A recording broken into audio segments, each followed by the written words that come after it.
Have you ever wondered if Jesus of Nazareth, the central figure of Christianity, was a real historical figure? This question has puzzled scholars and laypeople alike for centuries. To delve into this, let's first look at the accounts of Jewish and Roman historians. Two prominent figures who mention Jesus in their works were Flavius Josephus and Tacitus. Josephus, a Jewish historian, wrote about Jesus in his work, Antiquities of the Jews. Similarly, Tacitus, one of Rome's most trusted historians, referred to Jesus in his final work, Annals. These references lend weight to the existence of Jesus, corroborating aspects of the New Testament.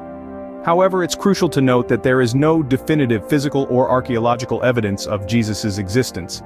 This lack of physical evidence is not surprising when one considers that most people from that time period left no such traces. The common people of the first century, including Jesus, lived relatively humble lives, leaving little behind in the way of physical artifacts or written records. But what about the various relics associated with Jesus, like the crown of thorns or the shroud of Turin? These items continue to be subjects of debate among scholars and believers. The crown of thorns, purportedly worn by Jesus during his crucifixion, and the shroud of Turin, believed by some to be the burial cloth of Jesus, have been analyzed, tested, and questioned for centuries. Yet their authenticity and connection to Jesus remain unconfirmed, keeping the mystery of Jesus' existence alive. While there may not be definitive physical evidence, the historical accounts and ongoing debates about various relics suggest that Jesus was indeed a real historical figure. This exploration into the existence of Jesus reveals a fascinating interplay of history, faith, and science. As we continue to examine the evidence and engage in these discussions, we continue our quest to understand one of the most influential figures in human history.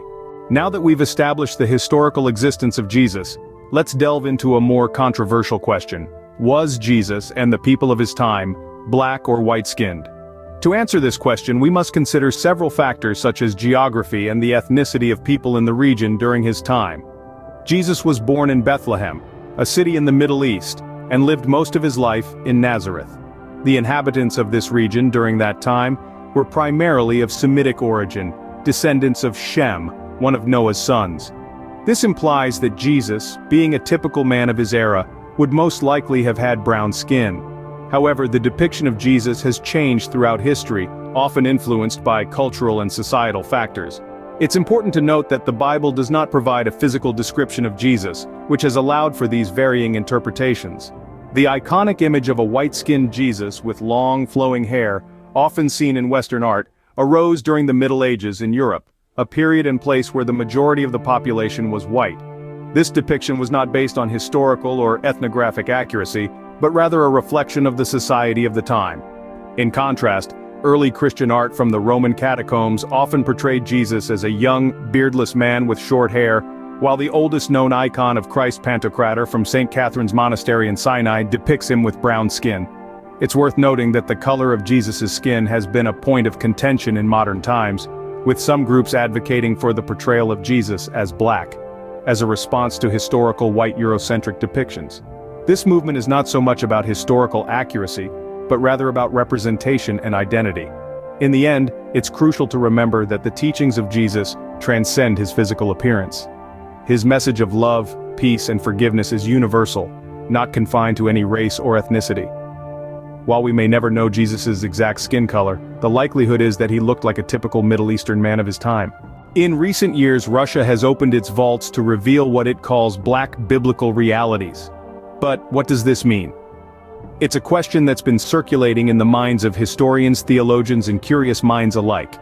These black biblical realities, as they've been termed, are a collection of historical artifacts, texts, and artwork that present a somewhat different picture of the biblical world than we're used to seeing. Many of these artifacts depict biblical figures, including Jesus, not as the fair-skinned individuals we often see in traditional Western art, but as people with darker skin tones. What's more, these revelations don't stop at Jesus. They extend to other key figures of the biblical era as well. Figures that we've come to know through countless retellings of biblical tales and depictions in art now have a new light shed on them, a light that aligns more closely with the geographical and historical realities of the time. These revelations have stirred up the ongoing debate about Jesus' skin color. Some argue that these findings support the idea that Jesus, and indeed many people of that time, had darker skin.